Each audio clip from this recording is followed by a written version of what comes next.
Howdy folks, in this video I will be diving into the thought processes behind the decisions I made while writing my latest single, What Do You Know?, as well as some of the more practical things like which effects I used on the individual parts, how I arranged the MIDI notes in the piano roll, and the way that I recorded the samples that I used. We'll just go in order of appearance for this session, and I'll bring you into the DAW. First thing that we hear is this drum kit that comes stock in Ableton called Street Mind. Here's what that drum lick sounds like.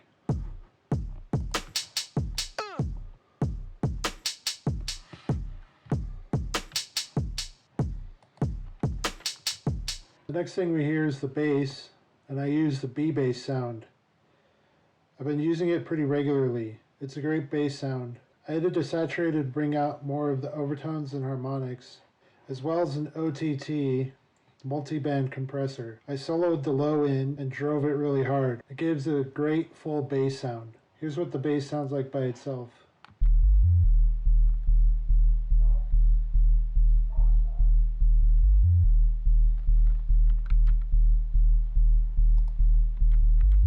And then here's what it sounds like with the drums.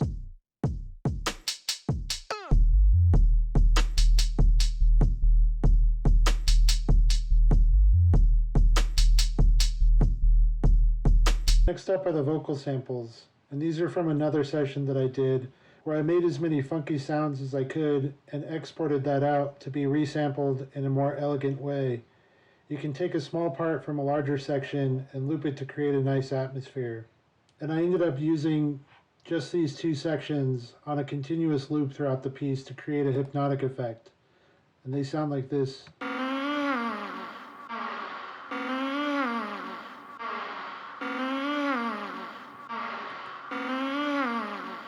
And this is what I took that from.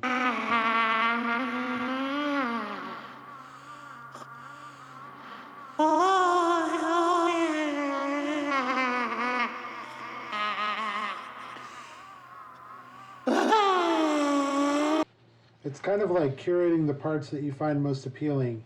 It never ceases to amaze me all the different things you can do with 10 seconds of material. Be it through arrangement choices, manipulating the audio with other effects, or putting it into a sampler and playing around with that. If I just used a sampler right now and plugged in this vocal, here's what it could sound like if you messed around with it.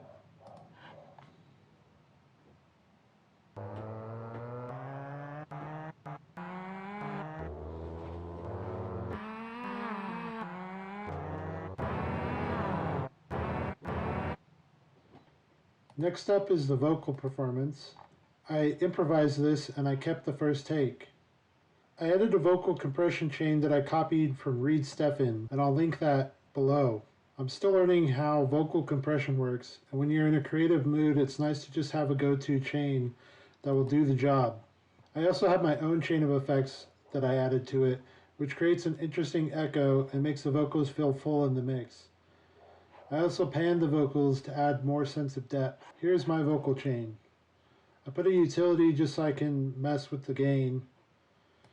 There's like a vocal chain that I made for the Walmart production called Doug Voice, which kind of creates a like really spacious sounding effect, like someone's speaking over an intercom. Like I used reverb that's even called spacious. I used a de-esser, saturator, and a limiter. And then I added this audio effect called nostalgia, kind of like an echo effect. Here's what it sounds like by itself.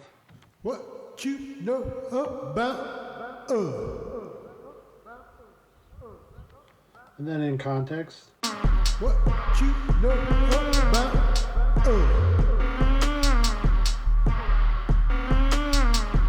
The next thing we hear is this guitar performance, which I also improvised, and I chopped up a few sections that sounded nice to me. I have a standard effect chain that I put on my guitar about 90% of the time.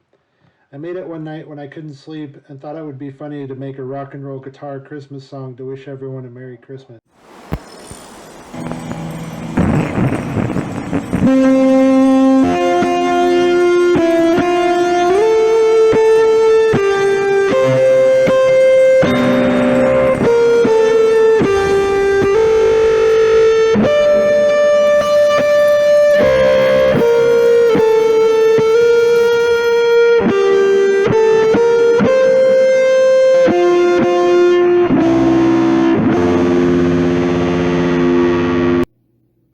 It's a utility effect, a boost and crunch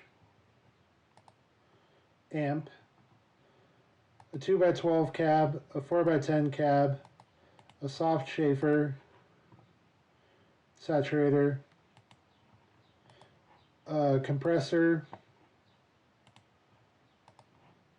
an audio effect called Chiptune Filter, and sometimes I'll dial this dry and wet up and down. And then I put a cathedral reverb on it. And here's what it sounds like by itself.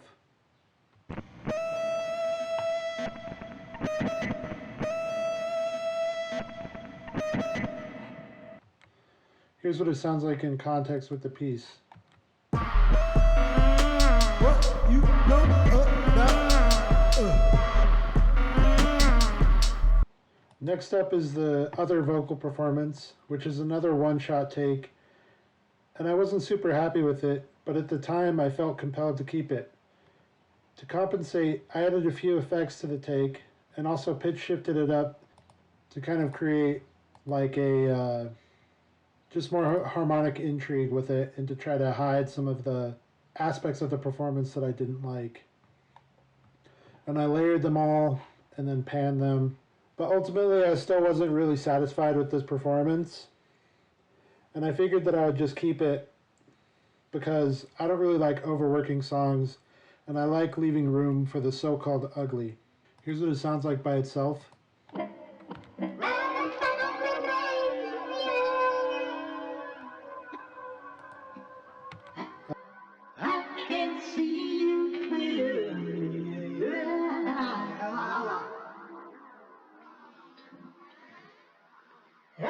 And then with the other performances.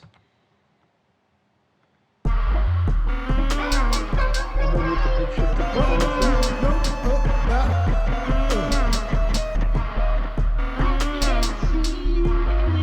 And then in context.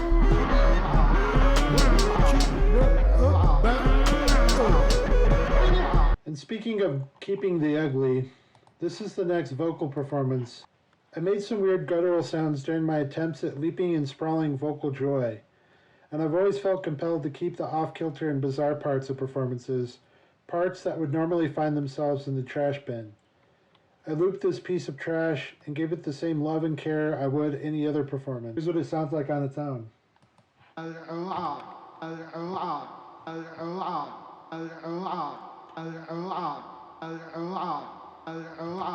And then in the context of the performance.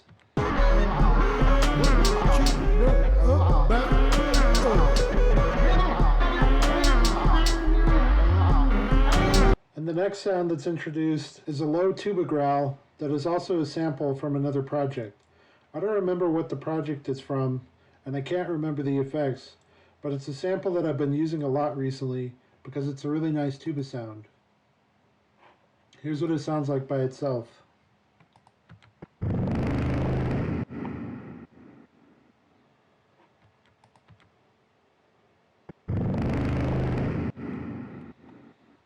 And then in the context of the performance. I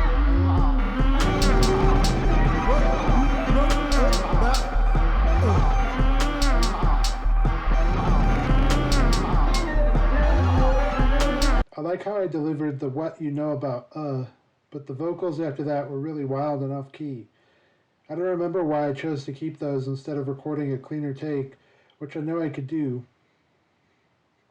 Maybe it was out of curiosity to see how a sloppy performance like this would be received. I wanted to know if I could make a musical statement on its own terms, take it as it is and shape it into something interesting in the very least. I think that with most of my music I'm unsure of how it'll be received.